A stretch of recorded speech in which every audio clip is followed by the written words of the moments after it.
this is a real special treat to be putting something together in memory of our great friend who we lost this past year, but among other friends. But Mr. Keith was a personal great friend to all of us here, and major influence on the whole world of banjo playing. And so we thought we would get together and share some of his music and some of his funny moments and some of his history and how he's influenced us all and will continue to influence the world of banjo playing. I thought I would start with a history of Mr. Bill Keith.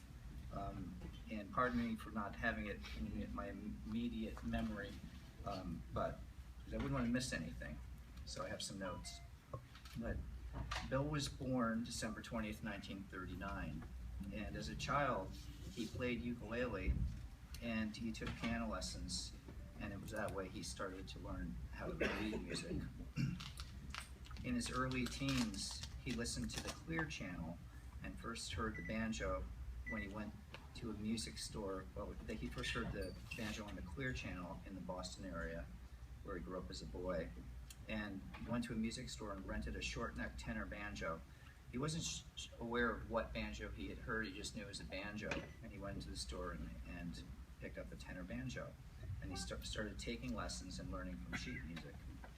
He then heard a plectrum banjo after a year or so of playing that, and he changed from tenor to plectrum, and his music teacher didn't know the plectrum banjo but gave him a book. And shortly thereafter that he joined a contra dance as a banjo player, and he got to play with some really good fiddle players, and he did that for a couple of years in his teens.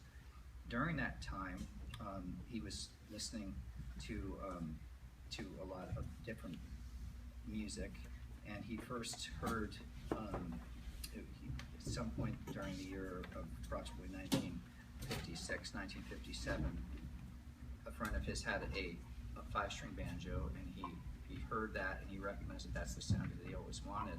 So he went to a pawn shop and he bought a five-string banjo for I think $15. I don't know if Bill has ever told you that, but he said it was $15, and this was right when he was entering Amherst College, and he had played in a contra dance and learned a lot of, had his ear exposed to a lot of fiddle tunes in the contra dance, and then realized that it was really the five-string he wanted to play, having had the background in tenor and plectrum, then going to five-string. And Bill has told me that his evolution on the banjo was the reverse of the real evolution of the banjo, and that is that the five-string banjo is the oldest, followed by the plectrum and then the tenor, and Bill started learning the tenor, went to plectrum, and then five-string.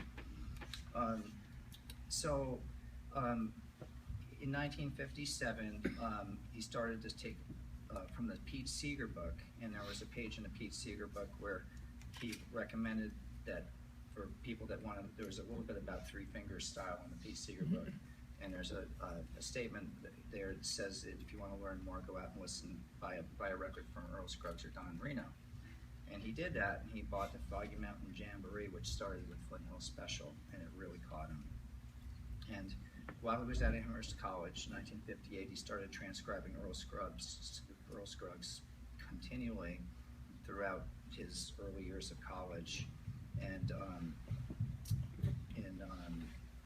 by the time of 1959, 1960 rolled along, he had enough tunes to fill a thick workbook of his tunes. So he started to transcribe the music in tablature and notation, and he had this big book of Earl Scruggs tunes.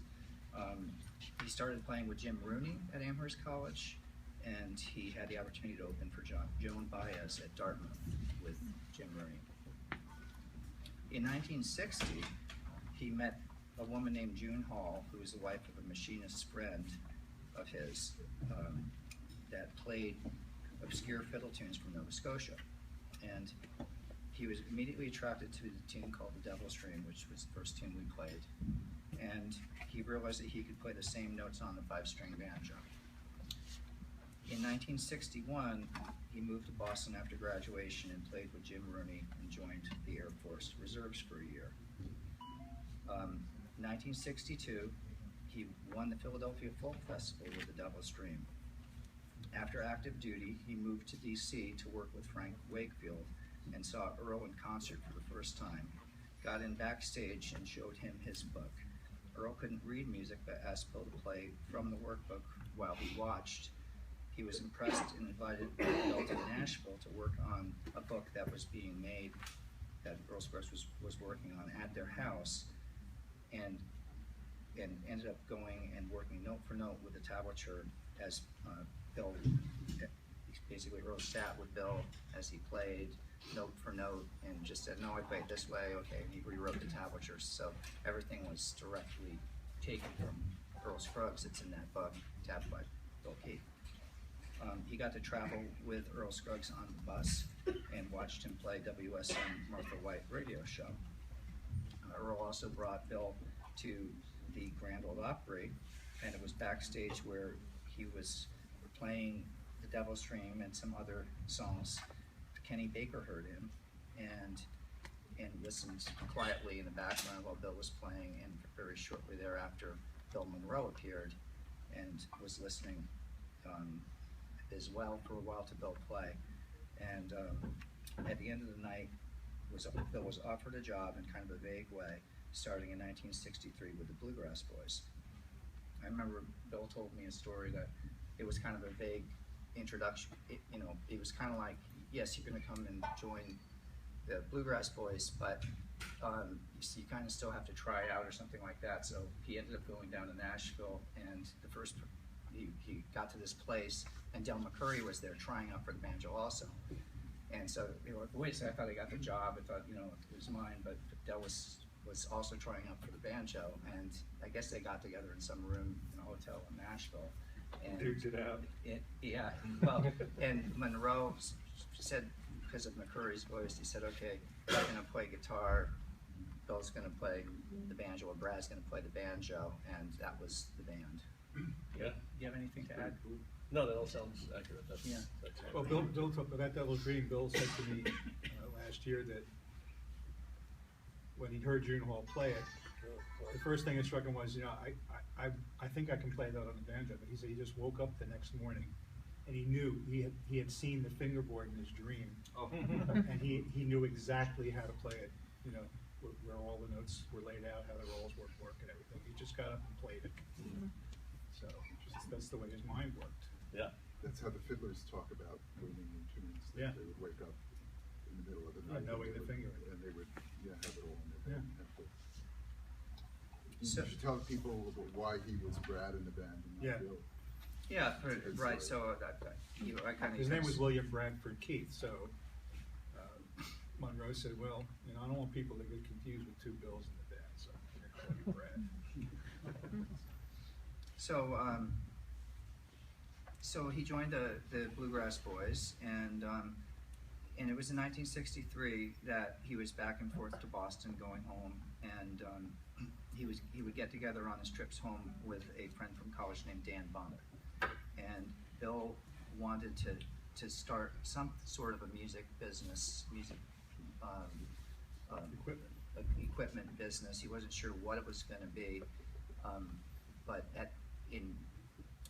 the tuner history that comes with this is that in 1957, when Bill Keith first heard Flint Hole Special, he wanted that sound quite intensely, and started very shortly thereafter while at Amherst College making a cam tuner that resembled the one that Earl Scruggs had used. And he had made his own set of cam tuners, and a very crude set. But so he had already been involved in tuners, but when in '63, coming back with Dan Bump wanted to start a business making banjos with aluminum pots and fiberglass necks, and Bill wanted to do the tuner business, and somehow or another he got Dan to go into the tuner business with him. So they sat down and they brainstormed, the two engineering minds got together and wrote out how, I wish I had that original paperwork, and could go into the Country Music Hall of Fame, Yeah. I think Martin has it. Really? I think he does. That'd be great. So they started producing these in 63, 64. So, let's see. The back of the case was stamped Keith Bump Tuner, or Keith Bump. But then, Yeah, well, he had this crude set that was made by Dan Bump and this man Loring, who was the wife of the fiddle player, and but it was kind of a rough-looking set.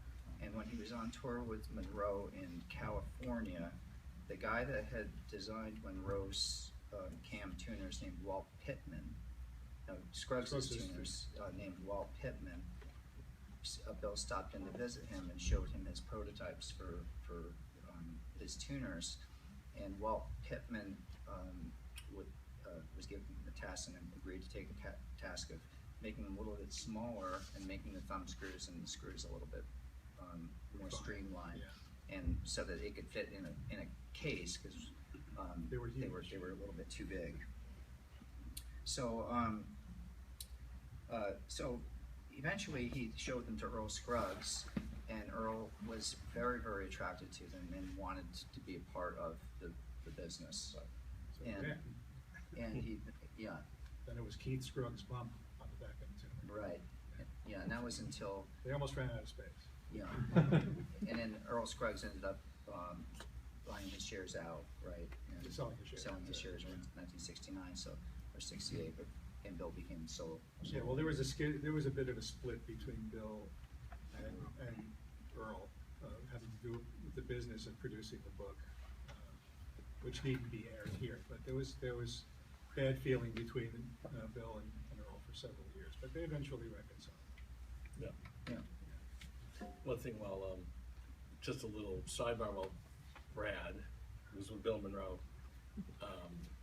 he was in the Air Force Reserve, like you mentioned, and then in October, he started in March of '63, and immediately recorded, within a week, he recorded Salt Creek, Shenandoah Valley Breakdown, Santa Claus, Sailor's Hornpipe, Devil's Dream, just all these things were. Pike County Break.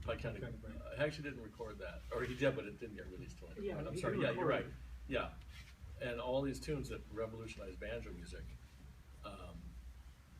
like as Monroe knew what he had in Bill Keith, and so suddenly Bill Keith is on the Grand Ole Opry. He's, and you could hear it up here. You could hear it on a cold February night, and he was on Decca Records on a major label. So suddenly everyone was hearing this music, and I remember hearing Monroe at the 1963 Newport Folk Festival, and Bill Keith was playing, and I remember, what is that?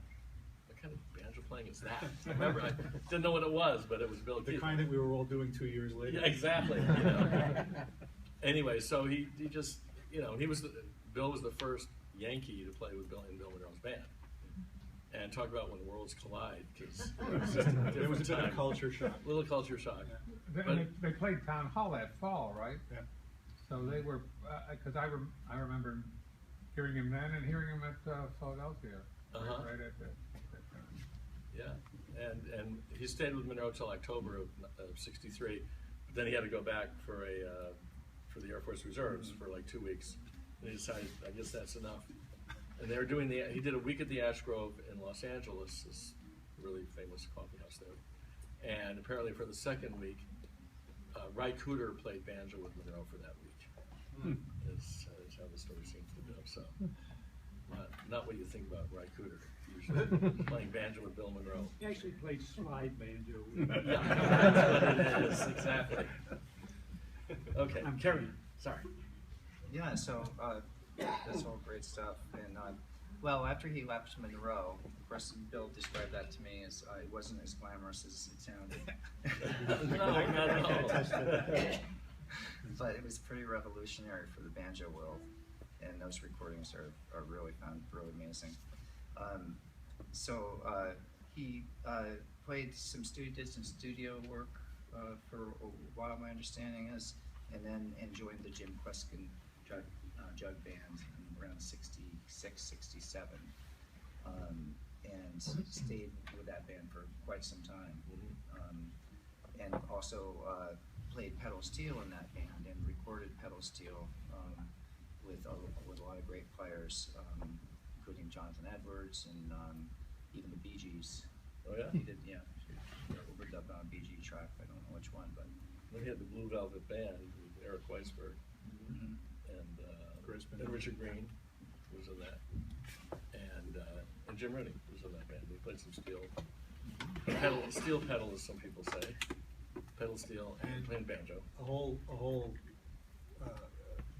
parade of Bill's disciples followed him wherever he went musically. So Tony took up the steel, I took up the steel, Yeah. Marty Cutler took up the steel, Winnie Winston took up the steel. What's his name who played with Bill, played mandolin with Bill? Oh yeah, yeah. I don't even know. Gordon Tickle. Gordon Tickle. And he became quite a really good Yeah. steel player. So Bill, there isn't a person of our generation that plays banjo professionally that doesn't owe the whole foundation of their music to Bill. We were talking last night that Tony, I don't think you were there at that time, that Tony Rice was interviewed for Bluegrass Unlimited after Bill died, and he credited Bill Keith as probably the reason that David Grisman moved forward with dog music, because the whole Mule Skinner thing would never have happened if it weren't, according to Tony Rice, for Bill Keith. We haven't described Mule Skinner yet, though, I don't think that we. Kind of an all-star studio band. Bill, Tony Rice, David Grisman, Richard Green, Eric Weisberg. These were all guys who had played together in various permutations, but mostly in the studios. Clarence White. And Clarence White. And they couldn't go on tour all as the Blue Velvet Band very much because they all had many other commitments, but they did a few club dates. But mostly they left that record behind, and it's a great record. Yeah. Apparently Monroe was supposed to play this radio show or TV show somewhere in California, and his bus broke down, surprisingly. And so they threw that band back together, and there was a video of that band playing, which is available On YouTube. Is it on YouTube? It's on YouTube. Yeah. Look up Mule Skinner. Yeah, it's some cool stuff. And Bill's playing on that stuff is just unbelievable, you know. I mean, like the Waiting on Vassar tune, when I was just a young player, listened to that over and over again. You know, the descending melodic line he used in that, you know, the end of his break. Oh yeah. And right before Tony Rice comes in. And anyway, and then Opus 57. I mean, that was revolutionary, you know. So, I'd like us all to talk about what Bill has done for us individually, but he did so much for the banjo in terms of not only the melodic style, but the tuners, and really, Bill was a musician of great depth, an amazing ear. He had a amazing foundational knowledge of chord theory and music in general. And could he talk about the circle of fifths? Oh, God. And he was perhaps, I mean, one of the deepest people to talk music theory on the banjo. I mean, Oh yeah. and you know, By far. yeah, and it was a huge influence on me and all of us. So, his later years became an instructor here for Banjo Camp North in many, many places, and I'm sure how many people here met Bill? Yeah, so we all are missing him. So it's been a tough year that way. And for me, the last time I saw Bill was at IBMA this year after he was honored, and Alan wrote a wonderful introduction to him, which my understanding was that Bill, up to the very last moment, was unsure he was going to make it on stage because of his irritation in his throat. And it was, for me, an amazing personal experience because right after Alan spoke, the video screen came down, and this huge video inside the entire auditorium was of my son Johnny playing with Bill, you know, the Devil's Dream. Right. And Johnny, we didn't know it was going to happen, and we were up in the. So the last time we saw Bill was the next morning at breakfast, and Claire invited us over for breakfast with him. And he said to Johnny, you know, what did you think being on the big screen, you know? And that was the last time I saw him. So, very special honor. That was. Well, you know, happily, in the last year of his life, he was not only inducted into the Hall of Fame in IBNA, but we also did a kind of an overview of his career at Gray Fox. Any of you attendance at that thing? Well, for those of you who weren't there, it was, for me, it was the finest evening of music that I'd ever taken part in or even seen. Tony was there, and Ryan Kavanaugh and Bela, and it was just, and Ryan, it was just great. Mark, did that make it onto YouTube? Yes. Yeah, Yes. parts 1 and 2, Fred put that up. And Bill was on stage with us. You know, he had to be helped up, and he was in the seat on the far left. But you know, every story that we told, every joke that was told, every piece that was played, Bill was just grinning like a fool. He just got a huge bang out of it. And his wife Claire took me aside afterwards and said, "I'm so glad you guys did this, because you know, I was terrified it was going to be like a wake, but it was really more of a living tribute." And he really enjoyed the hell out of it. Yeah, he sure did. He sure did. He was your highlight. And he told some stories too, which was great. Yeah. He had the energy enough to do that. Yeah. So why don't we start with you talking a little bit about your what Bill meant to you, and maybe play us a tune, something like that. Yeah.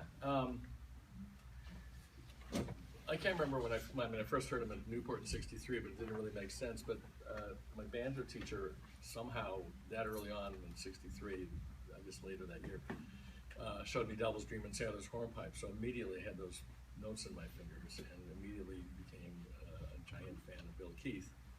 And somehow I got a hold of his address and wrote to him when I was, you know, like 16 or something. And he wrote me back. And I wrote another letter. He wrote me back, and these were like, you know, on an altar, I think, with his balding pate. No. But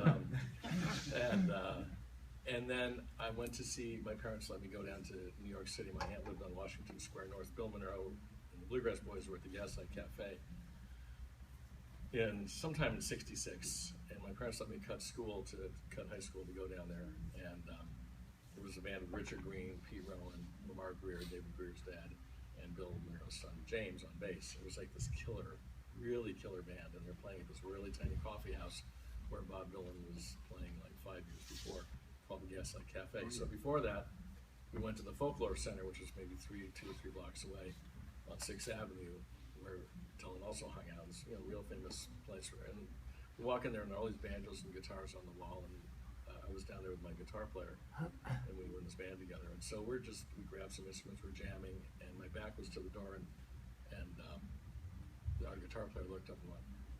And Bill Keith had just walked in with Peter Rowan, because they were friends from Boston.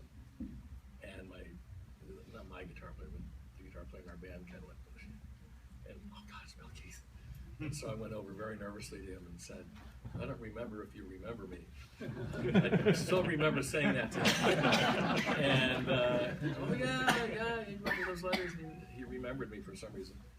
And he's hanging out with Pete Rowan, and he's there to see Monroe. And he sat down with me for an hour at the Folklore Center and showed me all sorts of stuff, including Dixie Hoedown. Except he was in tune.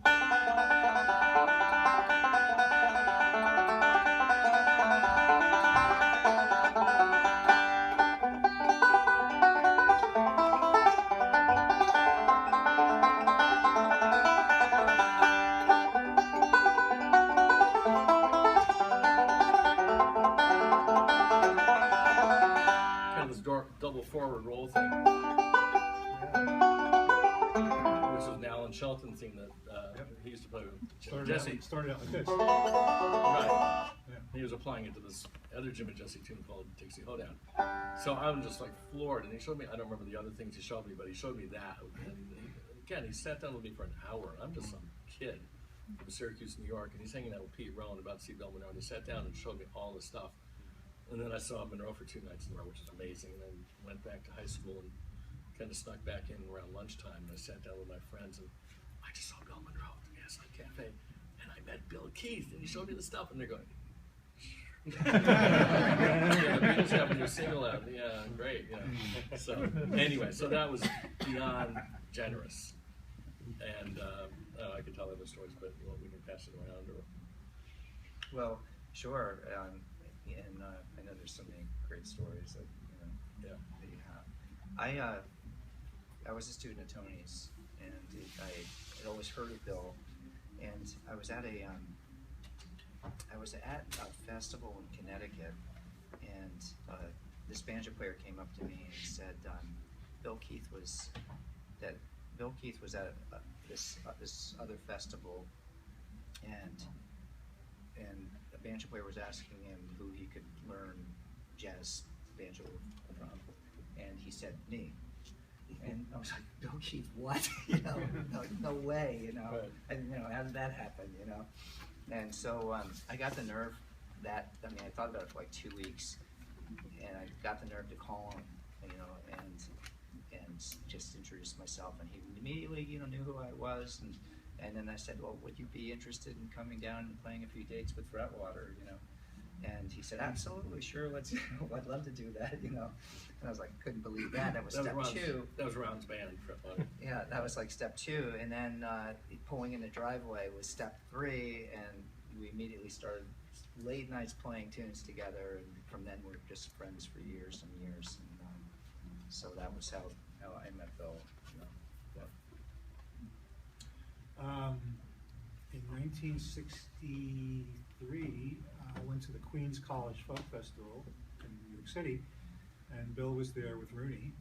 And I had already met Bill, I think, briefly through Steve Arkin, a name we all know. And Steve had sold me a couple of banjos. And I went to Queens College Folk Festival to see Bill, and Bill said, after the show, we're going back up to Cambridge, and Monroe's going to be playing the Club 47, so why don't you come up with us? So I said, what, have any clothes or anything? He says, well, you don't have to see the second half of the show. Go back to Brooklyn, get your stuff, and come back, and we'll drive up to Cambridge. So, okay. So I went home, and somebody drove me back, and got there about 11:30. We left Queens at midnight. We got to Cambridge at 3:15. It's 240 miles.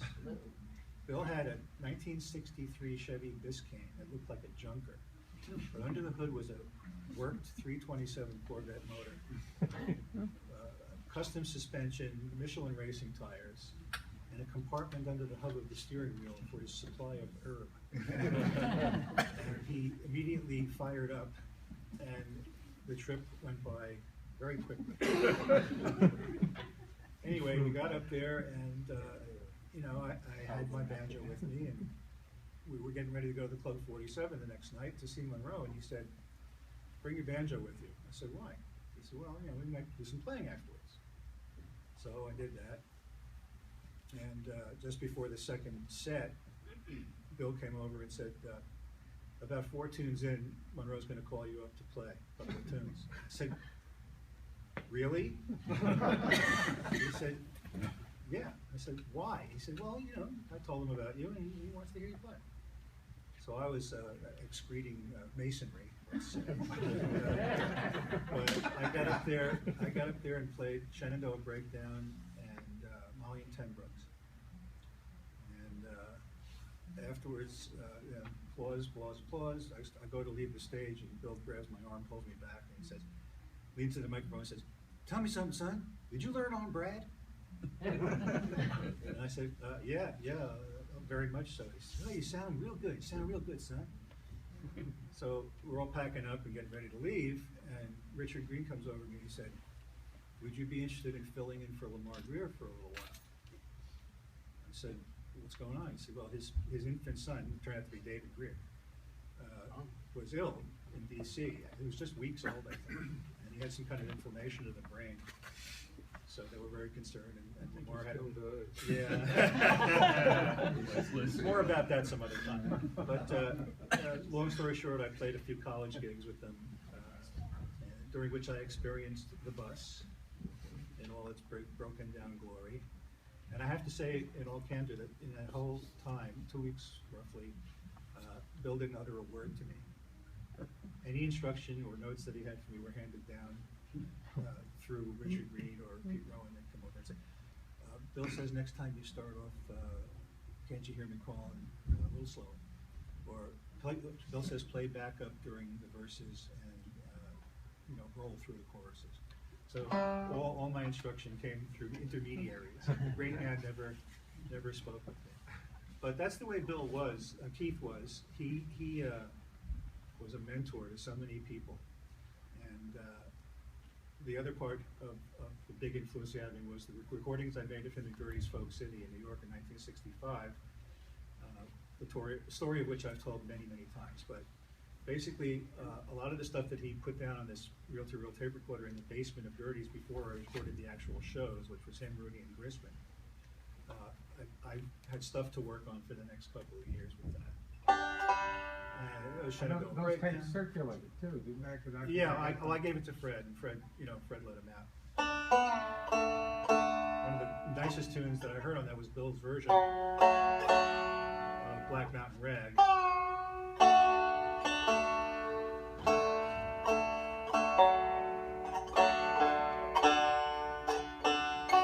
Which he had based off of a version somebody in New England played for him, but he enlarged upon it.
That's one of the great things I learned from that. And later on, I became friends. Spent a lot of time up in Woodstock, staying with him and Claire, and just hanging out. And I played mandolin on a tour that he and Rudy did with a band for a couple of months, sometime in the late '60s or early '70s. It was just a great time, and he was a tremendous influence on my playing. If it wasn't for Bill, I just don't think I would have been the player that I became. So that's that. Yeah, I would, it's so great to have mentors, and he was, having him as a mentor, he was always excited to hear what you were working on, he'd sit and listen and always had creative suggestions for me, if I could play a voice leading. I was particularly, we shared a lot of interest in jazz study, and I'd play him at something I was working on, and sometimes he'd say maybe this, or yes, I love it so much, and I valued that so much, just as I have, all my great mentorship that I've had in my life. He was a wonderful mentor, really was. There's a story about him and Earl Scruggs hanging out maybe in the late '60s at Earl's house. And Earl had a black and white TV at that point. And, Keith said he had a hash brownie that he gave to Earl. And that they're watching television, and Louise, Earl's wife, Louise walks into the room. And Earl says, "Louise, I think the television's broke. It's in color." You ever see that picture that's in the boat? Yeah, in the boat. Oh, Gone yeah. fishing. Oh, yeah. That's so Bill. I know, it's so Bill. That's great. There's a picture in Bill Keith Banjo that Tony authored, right? He did the music and I did the... Yeah, and in the back of it, with him and Earl Scruggs in, I think Earl Scruggs' backyard, in a little rowboat, sitting with their banjos, or just I think sitting there fishing. I think they each have a fishing pole. The pole's going up Yeah, opposite ends. into the grass. Yeah, just on the lawn. Yeah. Yeah. Now, Alan, do you have a Bill Keith story or two? Dozens. you know, I'm from Oklahoma, so I never got to see, you know, the things that they saw, but I was playing certainly and listening to the radio and heard Monroe's recording of Devil's Dream, you know, sort of sets you off on a journey of trying to discover what's going on there. And I played or learned to play banjo from a guy named Eddie Shelton, who at the time lived in Oklahoma City, but he's from Dallas, moved back there. We'd get together and try to figure out what was going on, and he kind of had figured it out, you know, the idea of string crossing, you know, playing scales, where you play no two notes in a row on the same string, or you don't use the same finger here. So he had kind of figured it out and showed me how, the essence of how Devil's Dream and Blackberry Blossom went. And Byron Berline, by the time I got to college, Byron Berline was a fiddle player, a great fiddle player who had recorded an album while he was a college student with the Dillards, and as a result got invited to the Newport Folk Festival, and it was 63 or 4, I can't remember. But he had gone up there and met Bill Keith and played with a lot of the musicians up there. And as a result of him having some renown, musicians traveling through would stop off and see Byron, and Byron would collect these tapes, and audio tapes, and among them were several live recordings of Monroe with Bill Keith on the banjo, which are pretty astounding, not only for the fiddle tune stuff, but for just his approach to how the rolls work and what you could do with them and whatnot. So it was a real different sensibility than Earl Scruggs had. You know, he took what Earl had, the roll thing, but he did other things with them that certainly I wouldn't have thought of, or anybody I knew would have thought of them. So, you know, it was a real different world that he played in, you know, and so by the time I met him, which would have been in the early 70s, I was traveling, you know, playing music, and met him at several festivals, and he was very, very nice man, and got to be friends with him and hung out some and whatnot. Would run into him at different festivals, and then after workshops started going, workshops and one thing and another. But one of the things that struck me about it early on, I mean, it's real simple stuff. And he mentions Shenandoah Valley Breakdown. Well, it's got a little thing in there that goes like this. And this, like that. Well, when you learned it, or when I learned to do that, you know, all you have to do is put your fingers like this, and you play a certain sequence. And you get all these notes. So it seemed to me like kind of magical that you could get all these notes out of relatively one position. So this is still when I was living at home, is I thought, well, maybe I could do something like that. And so I had this idea. I thought, well, I know these shapes, you know, that render scale tones. So I thought, well, what if I could figure out a way I could play some open strings and then put my fingers down in one of these shapes that gets these melodic sort of lines, and I don't even know what. So I came up with this. It goes like this.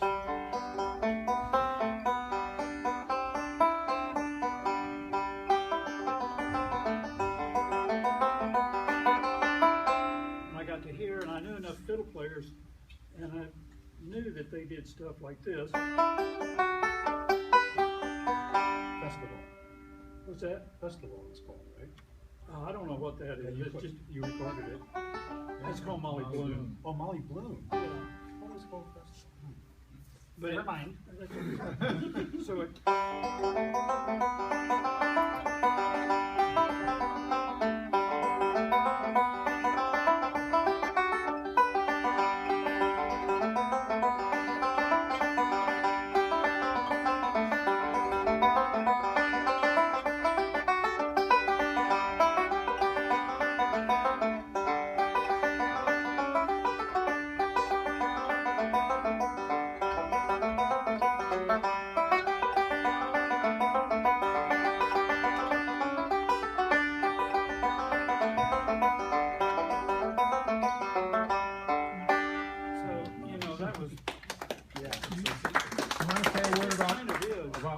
it got its name? Well, had a friend who had a Saint Bernard named Molly Bloom. Oh. But, Wasn't you were reading Ulysses? Yeah, that's what I was. but they were both in graduate school, and one of them was in English, and they had named the dog after the character in Ulysses. And so I've never read it, and never even looked beyond the cover. But that's where the name comes from. I just thought it was a nice name. And the second part, although it does draw some on the first, was just totally influenced by fiddle players. You know, I just, because being in Oklahoma, I was around fiddle players way, way, way more than banjo players. So, and Bill Keith gave a way to sort of enter their world. And I would go to fiddle contests with my banjo and with Byron, and I had worked up some of these tunes. But fiddle players are their own breed, and They don't like us poaching on their territory. no, they don't. It's kind of like if a monkey could play music. That's what they thought of the banjo. Well, that's cute. It's the same thing in old time music. That's cute. Right, Ken? And then they go back to playing. In some circles, You know, yes. and their worth of another instrument was how well it backed up a fiddle. Exactly. Steve Barker used to say, the banjo is the handmaiden to the fiddle. So anyway, back to Bill Keith. You know, I met him, and he would ask, like everybody else, what are you working on? Have you got any new tunes? And I'd play for him what I had. And and he'd make some comment or not about it. But he was just an inspiration for sure. You know, because he was always seemed moving in some direction. You know, he never did Devil's Dream and then stopped. You know, he had stuff he was always working on and moving forward. So it was a great person to be around, and you know, just to hang out with and listen to him talk. And if you've ever sat in on one of his circle of the maze of fifths that he would do 3 hours. and going. Yeah. You know, there would be workshops where everybody would be finished and you'd be walking to dinner and there's Bill with these people in there still at it, you know. Their eyes like saucers. Help. I'm being held by the circle of fence. Right. So anyway, he was a great guy, and a good guy to be around and listen to his music and see what he was up to at the time and whatnot. And interested in lots of different things besides just music, but very interested man in the world. So. Alan, I heard that he said it's not music theory, it's music fact. I think I've heard him that. I never heard him say that, but I've heard that said about him. Yeah. One of the most embarrassing moments of my life was involved with Bill. He called me and said he was passing through from Boston or Cambridge to, I think, Buffalo, New York. He was playing, this was in the late 60s, he was playing with Ian and Sylvia, the folk singers, and they had a country band called The Great Speckled Bird. He was their steel player, and he was wondering if I could stay at my apartment. And I said, yeah.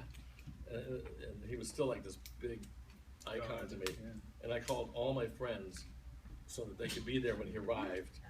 And so we're all sitting in my living room, like 10 of us, just like this. And then Bill walks in, and it was like so uncomfortable. It's like you sold tickets. Yeah, right. Sure. It was that kind of a thing. He was very gracious, though. You know, I just want to enlarge a little bit on something that Alan said. You know, the whole melodic thing. You know, everybody knows that Bill innovated that style into popularity. But for me, the breakthrough in my thinking about playing banjo rolls and playing in that style came with Bill's appearance on Red Allen and Frank Wakefield in the Kentuckians album, because he didn't play a lot of melodic, except for New Camptown Races had some passages that were melodic. But his right hand, he was doing things, syncopations that no one had ever really heard. And the break he did for Catnip, which is a Wakefield mandolin tune, was to me one of the most jarring things I'd heard, and really, it took me 2 full days of 8 hours a day listening to it to figure out this one particular roll, which was. I kept hearing the 5th string going this. So how is that timing taking place? I finally figured it out. The solo went like this.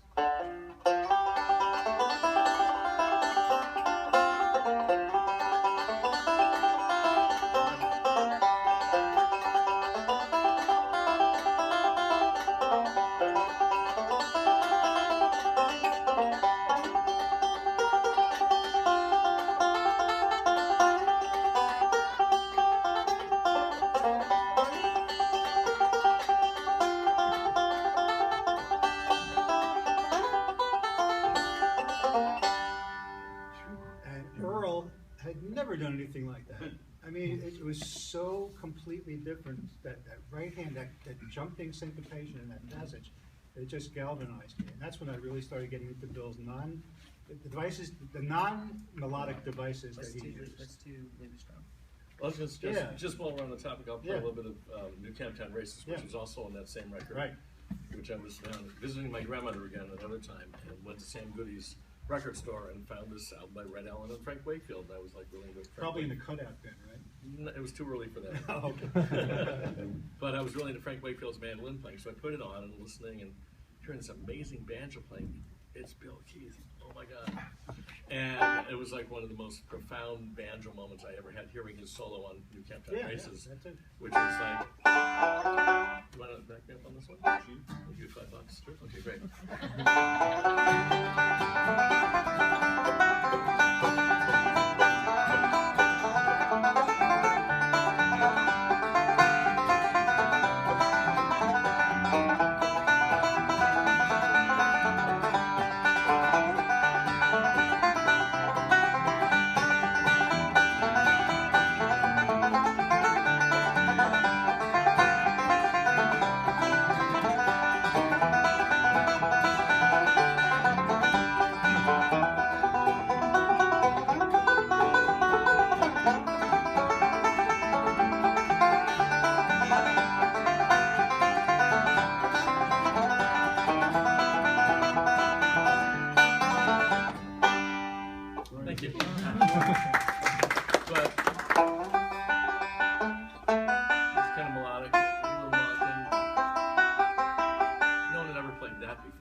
Scruggsy and melodic combined on this. But it's actually a piece of his arrangement of Nola. Yeah. So that position. Yeah. So he'd already discovered that. Yeah. And then this lick, my favorite lick of all time, practice. He got that from Molly and Ken Brooks. He told me. Did he? Yeah. He first heard that on Molly and Ten Brooks, that sound. Just in his head, he heard it. In his head, yeah. Yeah, because he was going to a C chord, so he was hitting a G7th, and then he added this note here, which is the second note of the G scale, do, re. It's also the same as the 9th note of the scale, do, re, mi, fa, sol, la, ti, do, re. So, and if you had the flatted 7th and 9th together, 9th note of the scale, you get a 9th chord, which Bill Keith made safe for bluegrass. So he's got the G7th, a 9th. So he's got the first note of the scale, the second note of the scale, third note of the scale, and he suspends the 4th. And then he's got the 4th note of the scale.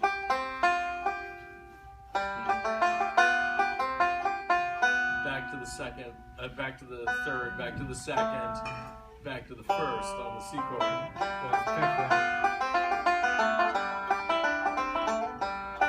And it was just, there was nothing more beautiful in the world.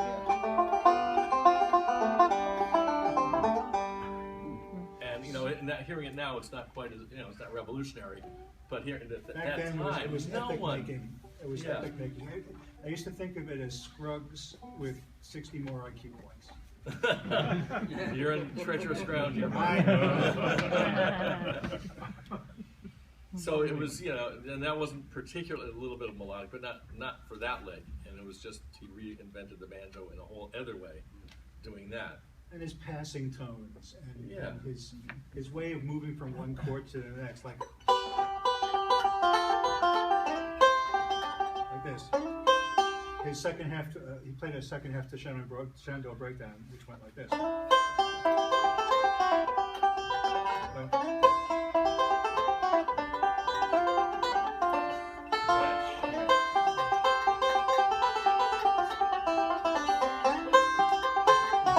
I mean, the timing, the jumping, the syncopation, the passing tones, the blending of one chord into the next by descending through the scale. It's just, nobody had done that. I mean, bluegrass banjo players like Scruggs, Reno, Stanley used at most a dominant seventh, at the most, Right. to modulate from one chord to the next. So this was a jazz sensibility or a sophisticated music theory sensibility added on to bluegrass banjo, which really did it for us Northeastern. Also multiple lines too. I remember when he did Humorous. Yeah. Oh yeah, Swanee River and Humorous. Like that. Yeah. But you'd see that as phrases in his normal playing too. Yeah. It wasn't just that. Yeah, like Right. this. Right. That Yeah. kind of thing. He had a lot of this contrary motion, you know, one leg going this way, another going the other way. Retrograde. Here we start off with the Prisoner's Song. And then he did a version of Pike County Breakdown, which I think he recorded it with Monroe, right? Yeah. But it never was released till many years later. But instead of going,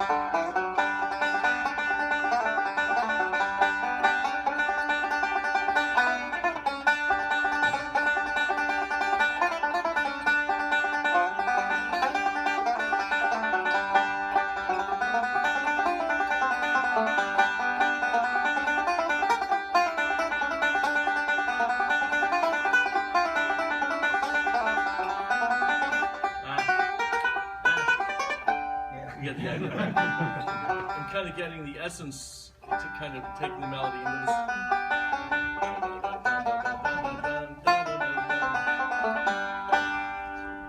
And I remember around that time, 65, something like that, I went down to see Roger Sprung. It's been kind of the first city banjo player playing in Washington Square Park, right? He started playing Scruggs style banjo in 1949 or 50. So he was definitely the first Northeastern practitioner. Yeah. And so I was at his house to buy a banjo for his apartment. Yeah, funny that. To buy a banjo from him, and he said, "You got to hear this guy, Bill Keith." And I know Bill Keith, but I'd never heard this recording, Living on the Mountain with Jim Rooney. And he said, "You got to hear his version of Salty Dog on here if you want to." And so he takes two solos. The first solo is kind of very Earl, almost exactly like Earl played it.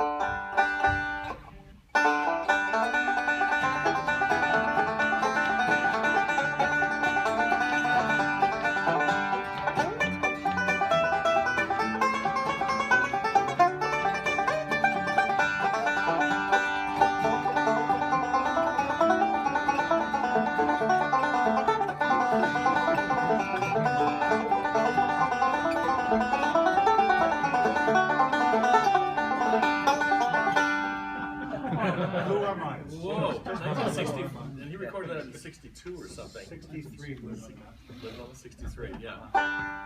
And that's like, what? You know, it's one thing to hear Devil's Dream, hear a fiddle tune, but to hear a song totally melodicized like that. I'll play it one more time, just kind of slowly.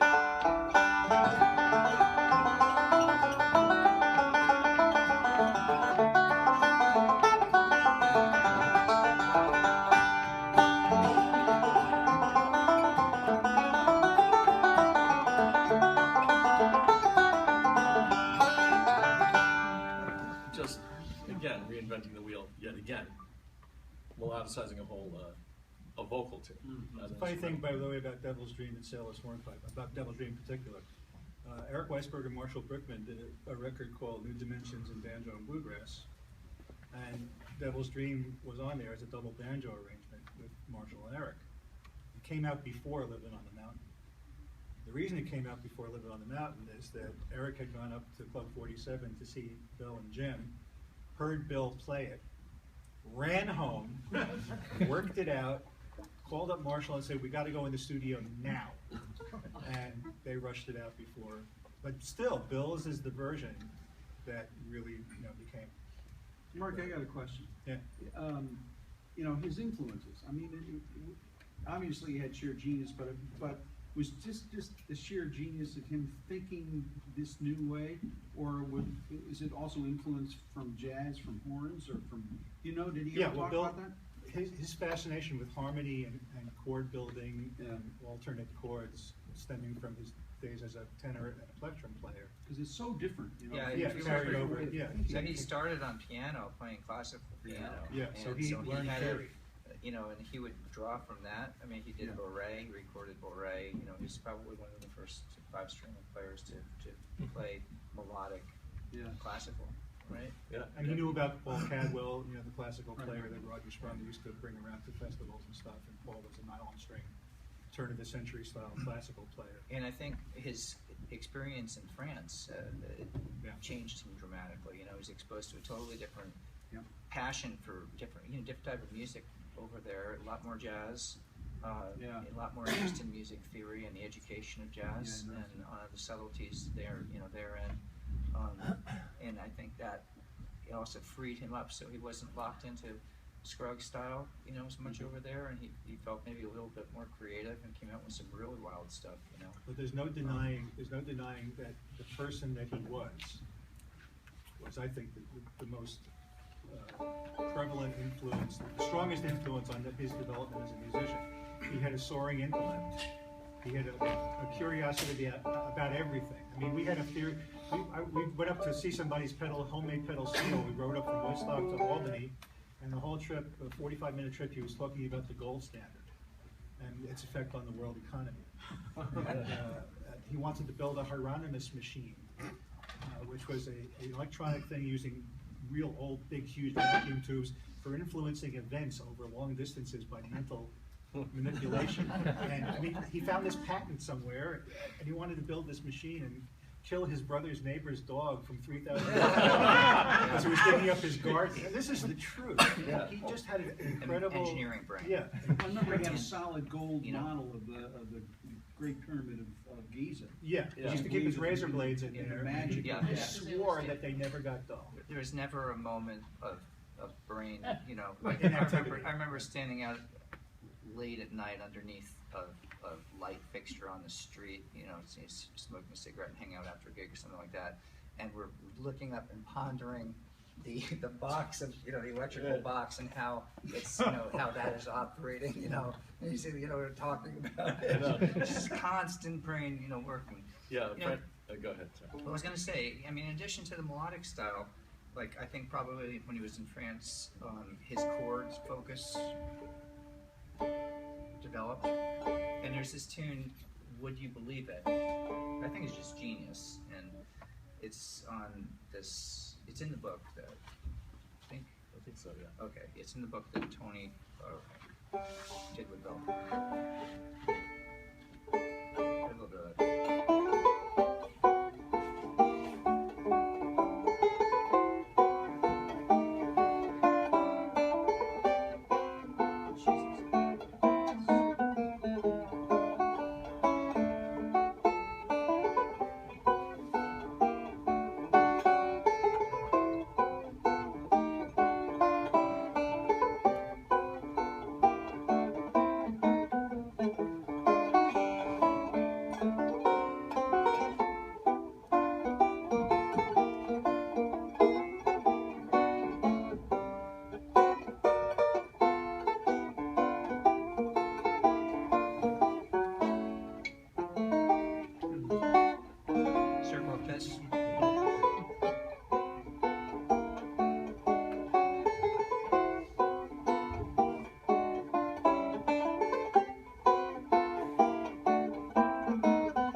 But that harkens back to his plectrum work. And check Tony, this do you out. remember the time we walked in, that was in the upstairs, it was like late, and we were like getting ready. Here? No, in Groton. And- Okay. And ready, That's ready what I meant, yeah. to go to bed, and it was on in the second floor lounge, and he was sitting over in the corner, nobody else was in there, and he was like grabbing these fistfuls of cord and working out how high the moon. Mm-hmm. We were both like, Yeah, Yeah, I know. spellbinding. yeah, I've got Yeah. that, but let me, this is, check this out.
Mighty Fortress. Mighty Fortress by Martin Luther, you know? Just, I mean, another example of the ear that he had. I remember Nailed hanging, that to your door, huh? He nailed Yeah, that to your door. Yeah. I was hanging out with this friend of ours, Kenny Kosak, a wonderful fellow from New York City, and he's a really bright guy. And he said hanging out with Bill Keith makes you feel like Ralph Crandon. And let's play Liebesrum. Let's play it. So here's how Bill took a classical tune, non-melodic style, using inside-outward rolls. Just arpeggios, basically. Arpeggios. I don't know, I've never heard, this is a Franz Liszt tune. Franz. Liszt. Are you listening to Franz. Anyway, and he recorded this with Tony on Beating Around the Bush, and I had the opportunity, when he came to visit me, I would play this tune, and I had the opportunity to perform it a number of times with him. 1, 2, 3.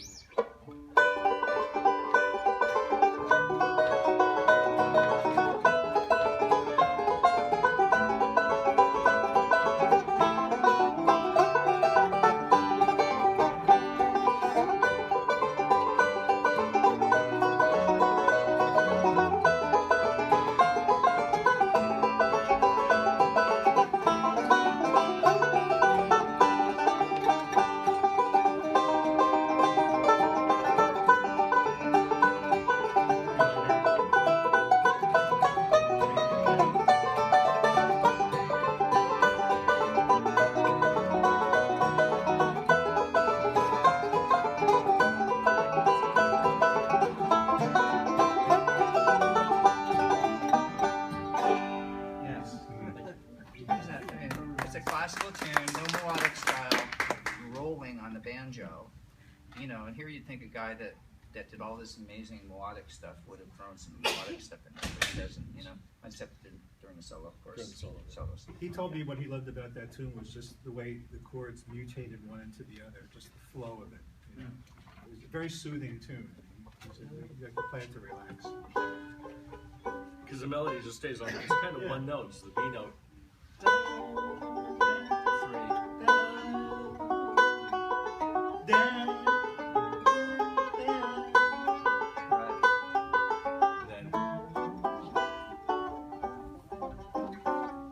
Yeah. Totally, great tune. Yeah. yes, Could I ask Ken about the melodic influence on clawhammer yeah. Ken's sitting here. players? Do something. Earn your keep. So, Ken, tell us how you knew Bill and how he influenced you. Okay, well, actually, I knew Bill personally long after he influenced me. So I knew Bill personally beginning in the 90s, and I got to work with him at many banjo camps, probably mostly by hiring him to work at them. Good move. Yeah, it was. You know, there was one time I had founded a banjo camp in Florida. It was all old time. We decided to branch out bluegrass, and was, you know, who are we going to get who's you know, if we just had one teacher, who would it be? So it would be Bill. And I just have to tell this story. There was one time I was working with a guy in Britain, and he was to revitalize a banjo festival that he had founded, and it was originally all tenor and plectrum players, but in the English style, where it wasn't really jazz, but it was all, you know, classical music played on tenor and plectrum banjos, and they had this little festival, this little concert, and he had like one representative of every genre, you know, and every genre was very jealous of its sphere, and so he said, well, we'd like to have a representative of American bluegrass, so who can you get? So of course I brought Bill over, and he was maybe that was the last year or two, he was at the total height of his powers, and you know, he came in there and just impressed everybody with his incredible musicianship. This guy who was like really just totally snobbish about, you know, what could be played on the banjo, was totally blown away, and all the classic banjo players were totally blown away, and jazz banjo players. So it was just wonderful to see, and all they could get to work with him was like a local bluegrass band who, you know, English bluegrass is, you know, sometimes can be a little spotty, and he just whipped them all into shape and told them exactly what to do. And so it was a great experience, but when I was first getting into clawhammer, we would go down to these sessions, and I knew just a few tunes, and I would play along with other things, but they would get to certain tunes, and they would turn to me and say, you don't have to play on this one. Because everyone knows you can't play this tune in clawhammer, and one of the tunes was Devil's Dream, and they said, oh, well, there's, you know, there's this guy named Bill Keith, and he had worked out how to play Devil's Dream, you know, so you can do it on bluegrass, but you can't do it in clawhammer, so of course, you know, I had to go home and figure out, yes, I had to go and figure out how to do it, and you know, we had many people playing bluegrass banjo at my college. Of course, Tony was not far away, and Pete Wernick was around, and you know, watching them, and you know, I saw how they work the juxtaposition Alan was describing, where you have the open string and then the open, the fretted note up the neck, and I realized, well, this will work with double thumbing as well. So if you do.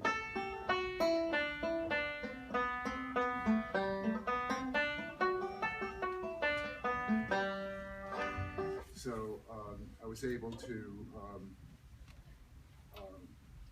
use that as the basis for working on a whole slew of tunes, and it seemed every time I came to an area where people said, you can't do this in clawhammer style, you know, Bill had been there first, and I was able to either, you know, hear what he did or hear what people who had learned from him did. I know I remember sometimes going to, there was a place called, I always remember this, it's a place, remember Arturo's Pizza? Sure. Yeah. So there was like kind of a bluegrass jam session, and Andy Statman used to go, and Richie Schulberg used to go, and so I would go down and I would play along, but also be watching, and I saw how, like, or Martin Cutler, and I saw how they would use the fifth string and chord shapes to, you know, create lines up and down the neck, and I said, well, gee, I bet I could do this in clawhammer style, so I came up with a little, so type of thing that would apply. So I'm going to just play you a little tune called the Poppy Leaf Hornpipe that uses a lot of these techniques, and you see how it applies to clawhammer. And you know, Lincoln was nice enough to learn how to. Should we sit in the same general geography? Don't sit there, right? I'll switch places. I come over there if you like. Okay. Musical chair.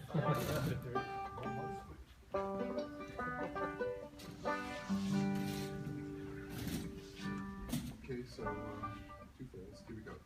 1,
'cause Bill was a really wonderful person to work with, and at some of the camps we were able to schedule little demonstrations where Bill and I played the same tunes together, and with having his chord shapes behind me, it felt like a whole orchestra. He just had this beautiful sense of four voice chord progressions. So, And then you helped spread the melodic clawhammer to other people, right? And they clawhammer safe for that. well, to a degree, I don't know if we'll ever be totally safe for that. But, yeah, and I wasn't the only person who was influenced. Like Howie was also influenced by Bill, and then there's a new generation playing kind of a melodic style. So Bill influenced all the 5-string banjo worlds. Yeah. Any questions, comments? What happened to the original transcriptions that Bill did in Amherst that were used for the book and the subsequent updates by Earl Scruggs, the changes? I wonder if the family has them. I believe Louise Scruggs retained possession of all those papers. And where they are now is You mean the tablature? Yeah, the original. Because Bill used to carry that around in the back of in his car. In his Well, truck. for a while, but I think it ended up, there was talk of it going into the museum of some kind down there. And I think it was sent down there and then somebody lost track of it, so I don't know. I'll have to ask It's Claire. next to the Holy Grail, Yeah. He was very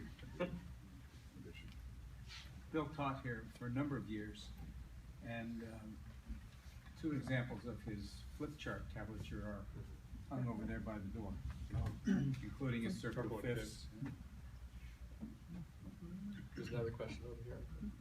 What years was Bill in France, and how long was he there? He would go over and come back, go over and come. He had a diesel van over there, and he'd play with French musicians. In fact, there was he got me so much. He expanded my consciousness on the banjo so much. He turned me onto the pedal steel guitar, and I got to go to Europe for the first time thanks to him because he was playing a festival over in Corville, France, near Paris. And I went over with this guy, Russ Marienberg, this wonderful guitar player, and Bill got this festival to hire me to play over there. So thanks to Bill, I got to go over there. And bluegrass was really big in France at that point. A lot of it because of Bill. And he married a French woman, Claire, who was He spoke fluent fiddle French. player. He majored Yeah. in French literature in college. Yeah, and he could speak Fluent. colloquial French. Like a more Frenchman. more slang than the French knew. He So, only spoke French with his wife. Yeah, at home, they'd be in the kitchen puttering around. I'd be sitting at the table drinking coffee, and they'd be Frenching it up. Yeah, so I couldn't give an exact amount of time, but he was there a lot, constantly Yeah. touring over there. And, Released some records too. yeah, there are at least 2, I think, that he recorded over there with French musicians. I have a photo of the Banjo Camp 2002. It's in the picture here. I'll pass it around if people want to take a look at it. Sure. He's, Alan Munde, hat and the would you blue like to hat. play Santa Claus? Sure. Tell us about Santa Claus. This is a tune that Bill Keith recorded when he was working with Bill Monroe. And it's always, thanks. Yes. It's funny how Monroe worked. I think both Shenandoah Valley Breakdown and Santa Claus were played to him over the phone. Yeah. Monroe played it to him over the telephone. He says, we're going to record this today or tomorrow or whenever it was, and this is how it goes. So Bill worked up this solo, and what he played,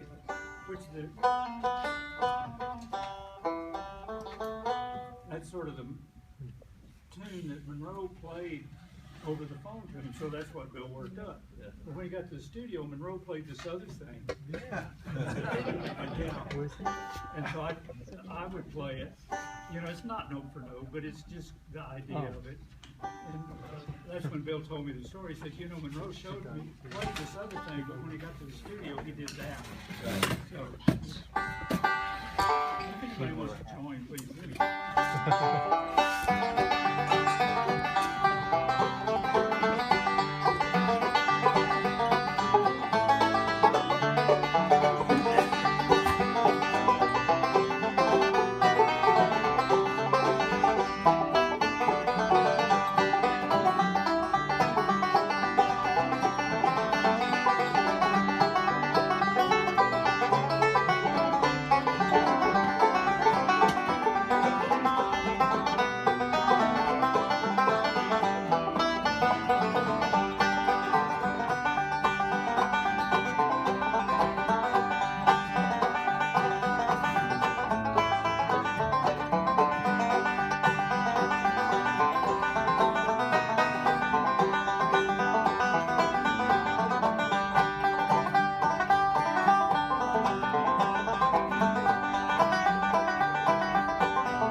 Did Bill make his living entirely with music, or did he do any other kind of work? No. Just out of curiosity. Well, he had several books, you know, which were all music. But music. He did a music theory book. Lincoln Banjo Company, which was the Yeah. tuners.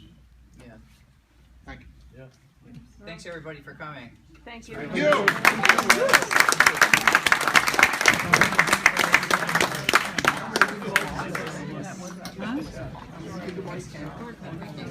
Oh, it's, Sure. Yeah. Mark? Yeah. So this is the year that Mike was